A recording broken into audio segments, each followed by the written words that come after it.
Hi everybody. Hey, Lorina Quigley here again.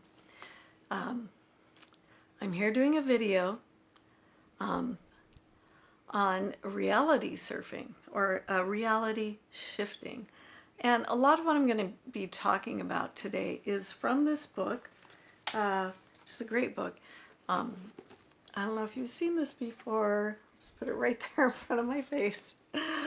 Parallel Universes of the Self. This is a great book. It's by Frederick Dodson. He's got some great books. You might want to check him out. Oh, there's Peanut. Hey, Peanut. Hey, Peanut. I guess he wanted to make sure he was in the video. It's really hot here because it's really humid. And it's actually not that hot, but it's really humid. We're not used to humidity here. We're getting got rain yesterday, we're going to get rain tomorrow, the next day, and the next day. It's a little unusual. And everyone's really excited, but man, humid. We're not used to that here in Phoenix. Anyway, just checking out Peanut in my screen. All right, so I wanted to talk about how to change your reality. In this book, Parallel Universes of the Self, it's about shifting your reality into the reality that you want. The first step in changing your reality is knowing that there are many realities. There are hundreds of realities, like different versions of you that exist simultaneously. They already exist, so you don't need to create it. It's already created. It's shifting your reality into this creation so that you can just, it's kind of like just stepping into it. And it does work. This stuff works. You have to have a really strong mind and strong thoughts to create your reality, because most of the time we're on just a subconscious behavior, not knowing that we are creating, because we're all manifestors. We manifest all the time. The reality that you're sitting in, you created. You manifested it.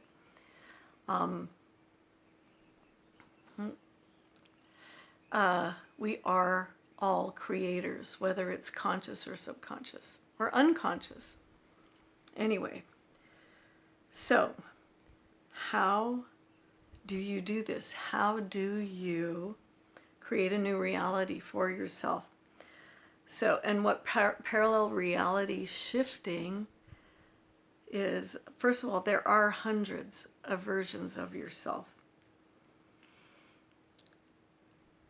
So there are many paths that you can walk on. There are many paths in life. You'll eventually get there, whatever. But, this is what I say, especially this is connected more to spirituality. All paths lead to the same place eventually. But you get to choose which one you're on. And sometimes it's bumpy and sometimes it's not. Yeah. Why is that true? So you have to decide where you're going to travel. What path are you going to be on? So that means getting clear on what you want. Getting clear on what you want to create. What kind of life you want to create. And it's not just a vague, oh, I want to be happy. No, that doesn't work. Because you can just decide to be happy and be happy. Now, some people may disagree with that. That's okay. But you can decide you can be happy. So that is a vague, like, oh, I just want to be happy. It needs to be more defined than that. That's the point. It needs to be more defined than that. So decide what you want and define it. So you're identifying with what you want. So it becomes personal. And then at some point, you have to identify with what you want, what your future self looks like. What do you want? And then you have to de-identify with what you are now. So you're letting go of everything in your current reality. And that doesn't mean that, oh no, I can't let go of that. No, because you're still here. But what you're doing is you're de-identifying, going into a space where you don't identify with anything. So you're moving into the 0 point field, the no thing, the nothing. So there is a letting go process when you're doing this. You're letting go. So you're letting go of everything that you don't want. But you're not, and you're not identifying with it, because a lot of times we're really identified with what we don't want. In fact, it's super easy. We get too caught up in what we don't want. This does not help, and it does not serve well at all. So you're becoming the observer or the witness, and de-identify with everything. So it could be a process of, and I've done this in meditations before, and I've led classes through it where, okay, if you're a mother, let go of that. If you're a sister, let go of that. And that doesn't mean that you aren't in it. You're going to lose all that. It's about just all the attachments and identities that we have to things that hold us in place. You're letting it go. You're just letting it all go, all of it, because we really can get caught up in what we think we are, what we think we need to be. Just let it go. Be in that space of the no thing, the observer, the silent observer who is not attached to anything. And in that place, you get clarity of what you want, and then you direct and you align. So you're directing to this. After you get in that space, you direct and align into that. And then you hold that, you feel it, you become it, you stick to it, And one of the things that happens when you go through this process is you can, as you de-identify, what can happen is you can get stuck in, because there's been a lot of energy, a lot of thoughts, a lot of thought forms, a lot of action, a lot of other people that influence your reality. So a lot of what you don't want can come back after you've done this process. And then, so you can't identify with what you want anymore, what you're creating, or the reality that you're moving into, and the old reality comes back. That's sort of like what's a good way to put it? Almost like it's the old reverberating back into your life, trying to get back in there. It's like reattaching. Don't get caught up in that. Don't get caught up in it. So what you do is refocus again on what you do want, the reality that you want to create. Refocus in on that. It's sort of like the Silva method. It's very popular. A lot of people have done it by now, or have heard of it, or have tried it. And what it is every morning you get up, when you first wake up, because that's when you are in the alpha state, so you can reprogram your mind. Imagine what you want to create. Go into that space. Imagine it. Envision it. Feel it. Become it. And you do this every morning so that it gets imprinted in your conscious mind. You're going from your subconscious to your conscious, so that it actually does start becoming more of your physical reality. So you have to make sure that you, when the old version of yourself comes back in, you do this process again. And I wanted to just add a few things about your intent your intent always modifies your reality. So intention, they say thought follows, is it form follows thought? Yes, form follows thought. So what you're thinking about, what you intend, comes into reality too. So intend what you want to create, and focus on that. That comes from Tom Campbell. And you can also imagine your reality construct, sort of like you can imagine that you're part of the reality construct, what you think that looks like. The Matrix is a great movie for this. So there's this reality construct that's all just information. So there's informations in these lines of energy, and there's information that you're part of that reality construct. And so you imagine where the thing is that you want, and you get the information and you bring it out, you grab it and you bring it in, as part of what you want to create. That's just kind of a little matrix, a matrix technique. And Richard Bartlett also had a lot of techniques where he worked with morphic fields. You've probably heard of morphic fields. I think Rupert Sheldrake brought that into kind of the more kind of consciousness movement, using that term. And it's a morphic field is something that you can work with. It's like, oh, what do I want? I want to be more like this person. I've always used Oprah in the past, but I don't know. Who do you want to be like? You want to be a writer. You want to be a beautiful writer, like perhaps Maya Angelou. I love her. She has so much grace and wisdom, and she knows how to speak with such beautiful words, and that seem to really resonate. She has this beautiful voice that seems to resonate with me anyway. So there is a reality construct of, a morphic field of Maya Angelou. So it's like, where is that? That is in your reality field. Maya Angelou, her energy construct is here with me right now. I want that morphic field to be in my field. So I'm going to pull that in and bring it in and deposit it right here so that I can feel what that is, feel what that energy is, what that spark of her that inspires me, and I can carry that in my field so that I create that resonance with her and become more like that. I hope that makes sense. Anyway, Richard Bartlett did a lot of that kind of stuff. It's very much like from the movie The Matrix. Oh, you want this? Well, here's the morphic field of, like you want to be a great hypnotist. Milton Erickson. Okay, there's a morphic field of that. Let's just deposit that into your field. Where would you like to put it? In your head? In your heart? Probably do better in your heart. Maybe you want it in your head. Anyway, this is some things that you can do. So what you're trying to do is become, in this reality shifting,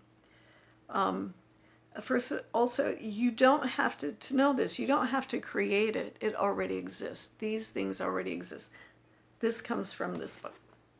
It already exists. And there is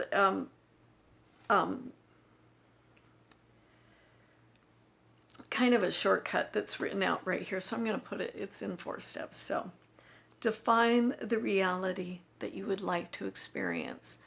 Number 1. So what do you want? Define that reality. What does it look like? What does it feel like? Start picturing it, but you have to define it. Relax into a 0-point field. So you're going to a 0-point field. So this is meditation, where you go through a process of letting go. And part of that process is letting go of whatever you identify with. Let it go. Let it go. Let it go. Let go of who you think you are. And then you allow yourself to look at that new version of yourself. Now, sometimes when I want to do things like that, it's almost like this file of like digital files that are in light, that are in alignment, like these lines, and it's like, which one is it? Oh, right here. What does that look like? And allow yourself, you pull it out of the file, open it up. What does it look like? And start imagining it and playing with those images, looking at it, just looking at it and enjoying it. This version of yourself already exists. It's there. So you are receiving a vision of yourself, a version of yourself. And then after doing that for a little while, and it can be moments, It can be longer than that. You can decide. Then you enter that viewpoint of what you're looking at, and you become it, and you experience it in fulfillment. So you start living it with this process. And as you do this, feel the gratitude, feel the happiness, and also feel the natural ease that is you, this other version of yourself. It is done with ease. You are this with ease. This reality version of yourself is at ease and natural, and it's easy. Then you, at some point, you let that go. You rest in it and let it go. Let it go. So it's a process of defining it. See it, feel it, and be it. And that's it. That's it. So when you might get some blowback from the old reality, trying to come back in and reattach, it can happen. You have to change the narrative. You just be conscious of it. You don't have to fall back into it. Change the narrative. Unlock doors. You can imagine, and there's another, or not, I was going to say reality transurfing, but that's not it. Richard Bartlett technique. He did matrix energetics. You can actually envision opening a door. Like, okay, this is my reality is right here. I'm going to open the door, and it's right here. You can open that door. He also did something called windows, where you actually, again, and I've done this in class, and people feel it's like, I want this type of energy to come into the room, because some people are having a hard time seeing things, or, so we're going to, but I feel like there's something in the way. I'm going to open this window, and you literally, like, I'm opening this window, and you can feel the energy shift and something come in. It works. I know it sounds really simple. It works. And also part of this is to stop thinking that something is external. This is not external. This is energetic. So this is internal. So it starts from within you, and you're in that field, the matrix, and you're accessing, but it's internal, even though it seems the way we're speaking of it is external, but it's energetic. So it's not in the physical realm, is what I'm talking about. And then this is also a good one too. I see myself. I see my reality. So this comes from, this is matrix, this is a reality transurfing. So I see myself. I see my reality. So you become the observer, and then you are your reality. So I see myself. I see my reality. And this comes to like the projector technique that is part of reality transurfing. You actually pretend there's a projector in your head, and there's this energy thing that's coming out of the back of your head. They call it the plate, P-L-A-I-T, or plat, some people say. So it's kind of like a braided energetic construct that's back here. And you see what you want to create as a film, and you are projecting the images into your head, and you actually see it. So you're using your imagination, and you're using your head, like inside of your vision through your whole head. So this comes from the back of your head. You're projecting it through your vision into the outer world, so you are the projector, you're the director, and you are the actor in the play. So you're doing all of these things simultaneously. So it gives you a way of jumping into a new reality, creating the reality that you want again. So there are a lot of things you can play with to reality shift and change what you want. Again, the most important thing, what do you want to create? And start defining your reality. And sometimes we don't know what we want, and it can be a process trying to figure it out. I mean, sometimes because of a lot of changes in our lives or something shifting, you're not sure. In 1987, I was sitting in, this is when I first started, doing channeling stuff and working with groups, meditating and channeling. Everyone was a channeler around us, and back in 1987, it was quite popular. So I went to a channeling session. We're all sitting around. Almost everyone could channel there. It was crazy. And I'm sitting there and I'm meditating. And most everyone had finished meditating or walking around. I was still sitting there meditating. Something hit me on the head. And I mean literally, I got a big tap on my head.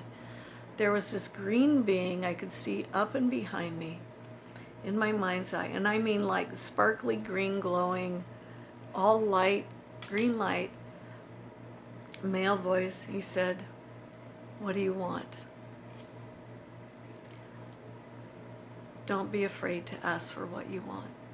Well, the way I grew up, I tried not to want anything. So to start looking at what do I want was like, whoa, I'm not even sure. I mean, I know, I went through life. I changed some things in my life. I knew some things that I wanted, but in that bigger aspect, I didn't know.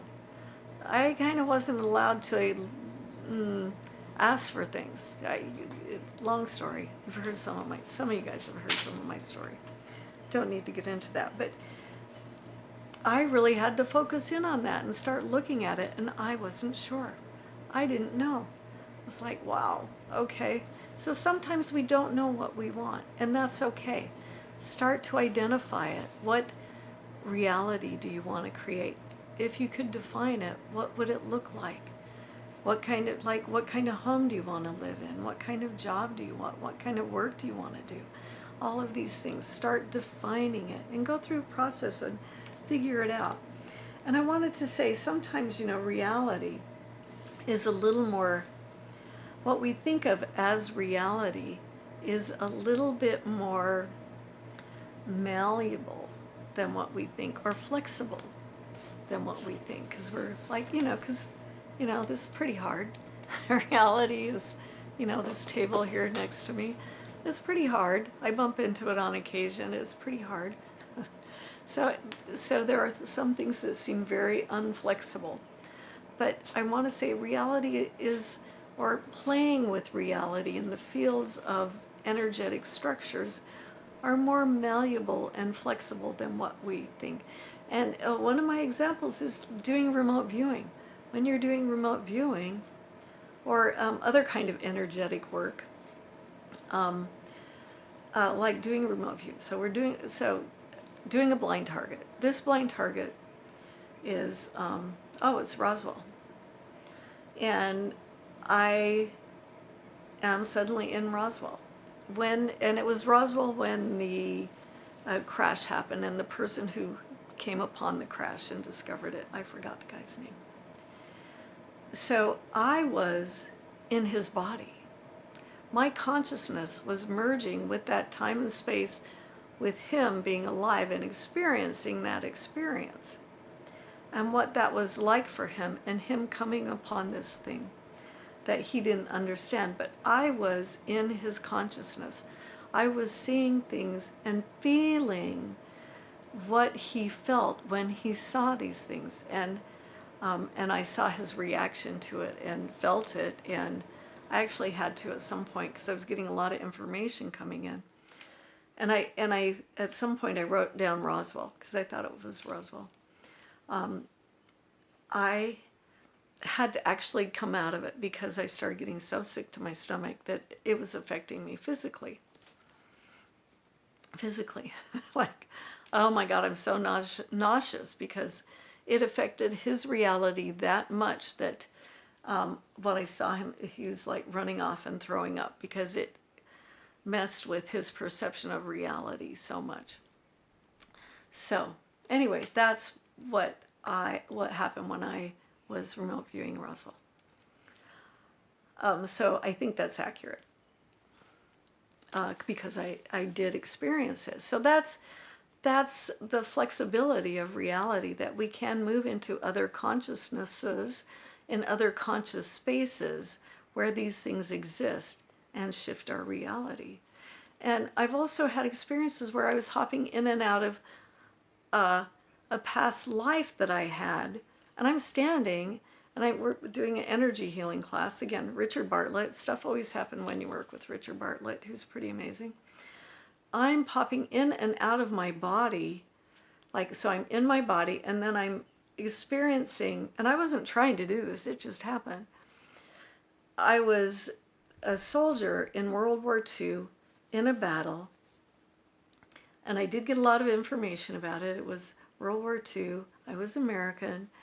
I was young Jewish boy, even though I was a man, from New York, lived in Brooklyn, and experienced that battle.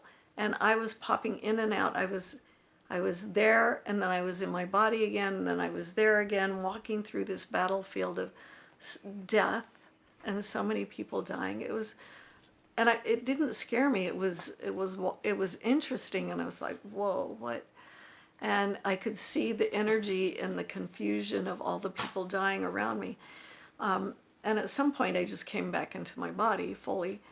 But this is reality. These are part of the constructs of reality that we can pop in and out of. So we can also shape our reality by doing this kind of work. It works. I just wanted to use those as examples of how you can shift your reality. Astral projection. There are techniques in astral projection where you can astral project, influence other people in a good way. Let's make this positive. Let's just influence yourself by seeing a projection of yourself in a healthy state, or what you want to create. This is one of the gateway exercises if you do the gateway process, the Moreau Institute gateway process. One of them is where you go above yourself in imagining yourself, seeing yourself, what you want to create, what that looks like, and then putting it into your field and shaping yourself and feeling yourself and becoming that thing that you want to create. And it starts when you come back, and you can do this several times if you want to. You can just do it once. But this also changes your reality. But it starts with you and your consciousness and what you want to create, and defining that, and using your intention. Using your intention, creating your reality, envisioning your reality. I'm going to go back to define your reality and the experience that you want to have. Relax into it. Meditate on it. But first, letting go. Do a letting go process. And then seeing that thing and seeing it with your eyes, with a vision of looking at it. And then at some point, you embody it, you become it, and you feel go into a state of feeling grateful, feeling happy in that state, because you have created it, you are in it, you have shifted your reality. And then you let it be. So see, feel, and be. So it really is becoming it and embodying it. That's the biggest thing. Anyway, I hope I didn't confuse anybody. Sometimes, it's been a while since I've talked about these things, so sometimes I kind of get tongue-tied, and I haven't done a video in a while, so, sometimes I get a little tongue-tied. But, okay, this is my thing. I was not raised around people who communicated at all. So I actually had to learn how to communicate and discuss these things and teach them. And so as part of my process, being a better communicator, and really having words flow with a beautiful resonance coming out of my heart and out of my knowledge, with love, authenticity, resonance. It's part of what I'm creating, or it already exists. So anyway, I hope that all makes sense to you. Anyway, please enjoy your day. Enjoy this video. I hope you enjoyed it. That's it for now. Bye, everybody.